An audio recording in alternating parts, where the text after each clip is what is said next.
Do you still recall the first meeting you had with Rob? What was the first? Uh, well, the first real meeting we had. Yeah, we talked. And where was it? It was in Munich, Germany. But where did you just bump into each other on the Yeah, we street? bumped into each other. I was I was doing I was going somewhere. It was at the same spot, and we came out of that place around the same time, and we had seen each other a few times already. And instead of avoiding each other like we had done previously, we decided to talk. Well, do you still recall the first conversation you had? It was about it was like about hi, you know, just like basic conversation. I spoke English, he spoke English, broken English.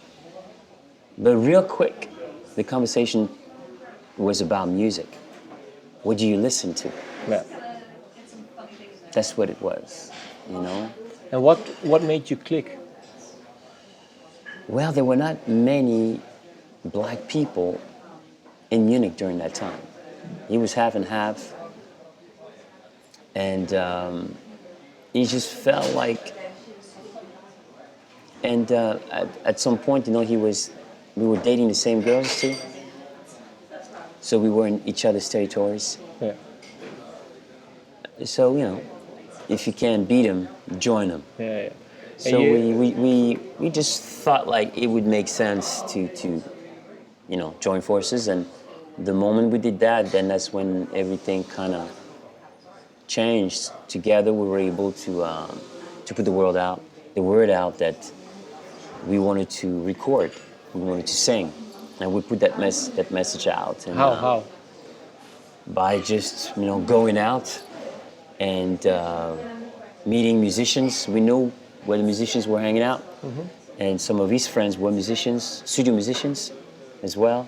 So we just, hey, let us know if you know a producer that wants to, you know, work with us. And then real quick, we got some connection, and then we went through that. As a matter of fact, I was on social media last night, and the wife of one of those producers just got at me. It was too funny. Just last night. Okay. You know, coincidental. I just remember her name. She was. Yeah.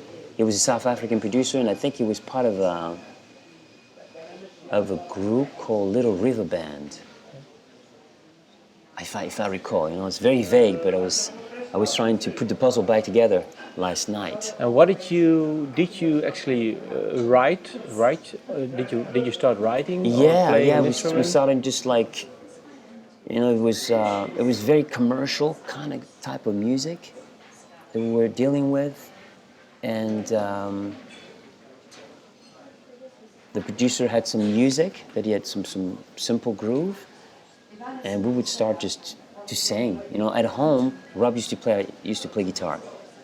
Very simple blues progression, chord progression.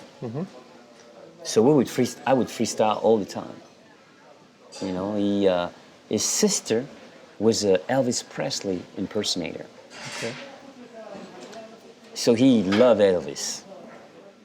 And during that time, Sign of the Time Yeah. was out.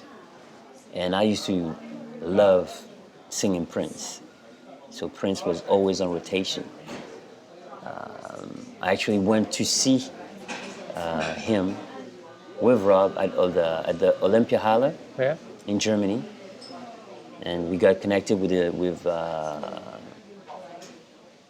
the band in the club. We met in the club, and we were invited to go see. I think he played 2 days, and we saw the 2 days. Okay. That's really cool.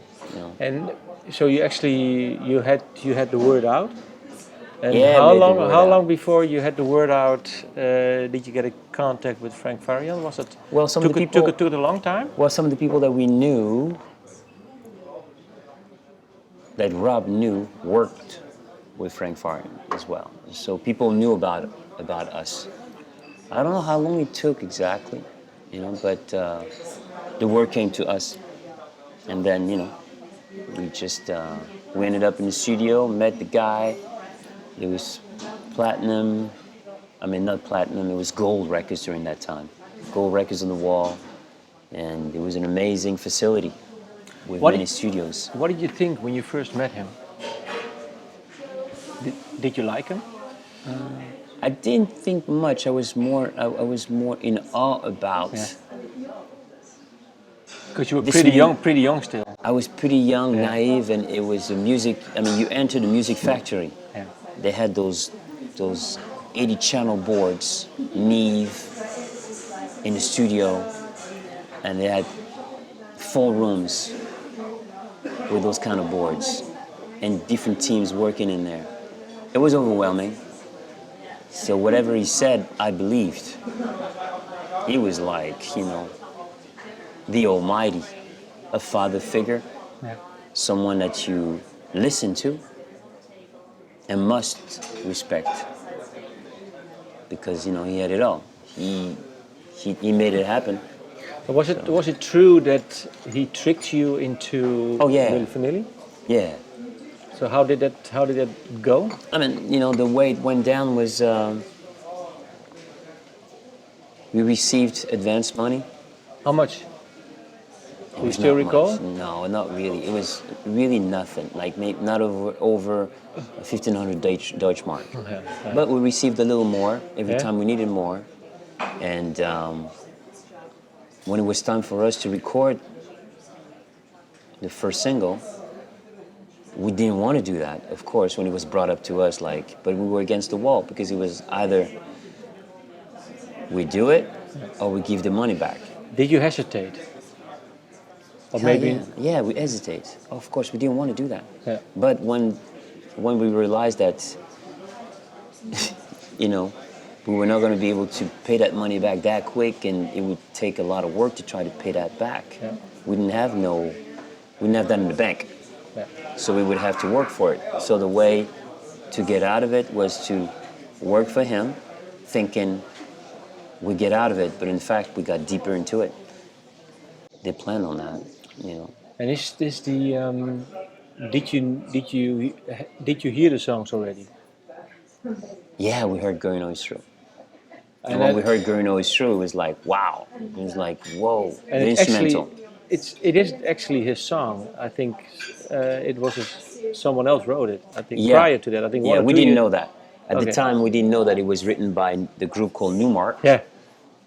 No clue. We just heard the track and we were like flabbergasted by the groove, the flavor, and we saw ourselves like on it. Like, okay, so what we're gonna do? Of course, that didn't happen because that was not the plan. His plan was to use other ability. He was not interested in our voices. The only thing he was interested in was our looks and our ability to perform. Dancing. Yeah, dance, perform, entertain, because he had heard about us. And obviously, he had some other people, but the one thing that people have to know was that every people that were part of this puzzle were not aware that it was going to end up that way. I mean, this big? No, I'm just saying that there were the architecture of this whole project, everything was done separately. Yeah. Some people were some people were singing by themselves in the studio, and then the other person would say, but I know that voice, I know that guy. And he'd say, oh, you don't know him. Because Frank already had a plan at the beginning, from the get-go, like, I'm going to create this. Just like with Boney M. That's it, 100%, just like with Boney M. He was just putting his puzzle together, his plan together, and he executed it. Because without his money, his power, but the thing is, if his you, machine, none of that could have been possible.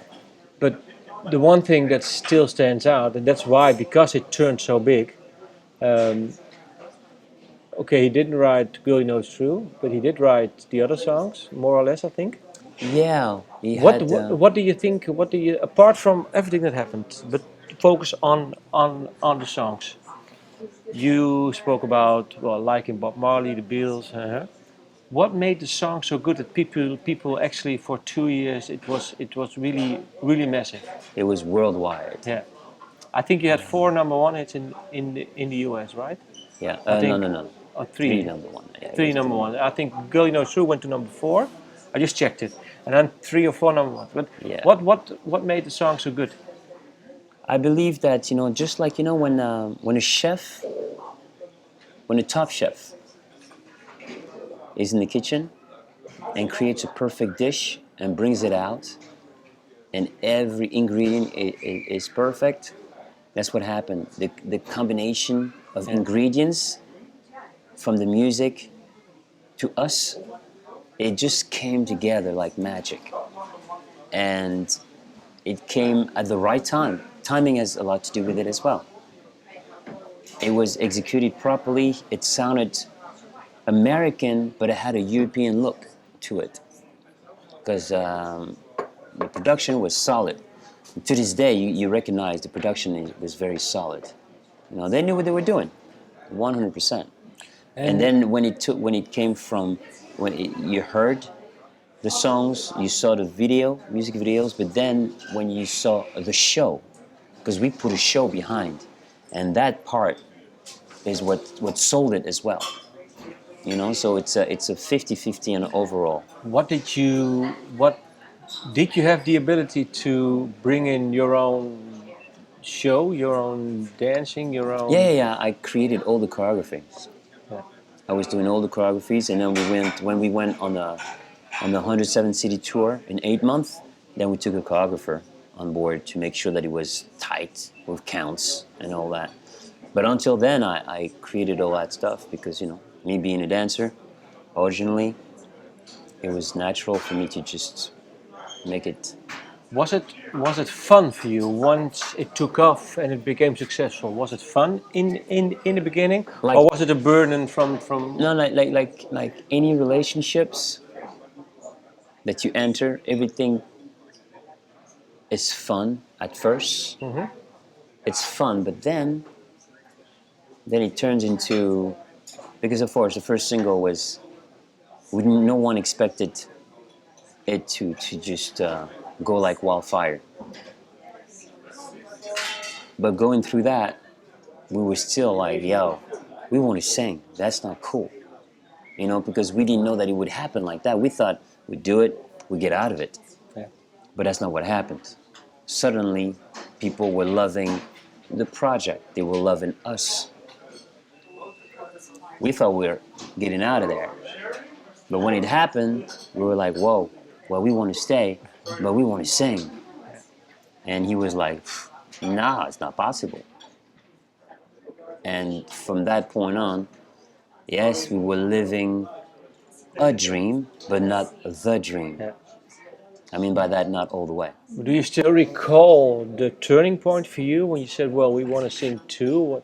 Did it happen just after "Girl You Know It's True" was released? From the get-go, going from through the process of rehearsing, like, that sucks.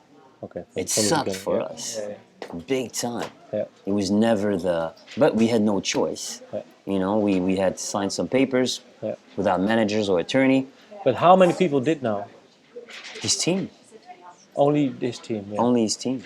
And what did you enjoy from the whole Milli Vanilli experience? Performing. Yeah. The fans were number one for us. It was the most important thing for us, was to perform and satisfy our fans. Number one. There was nothing more important. Is there a highlight, if you can name one, performing wise? Once we performed for 65,000 people in Canada, and we took a helicopter from somewhere and then turned around the audience a couple times and landed backstage, ran out of the helicopter, and got on stage. Wow, that was crazy. I'll never forget that.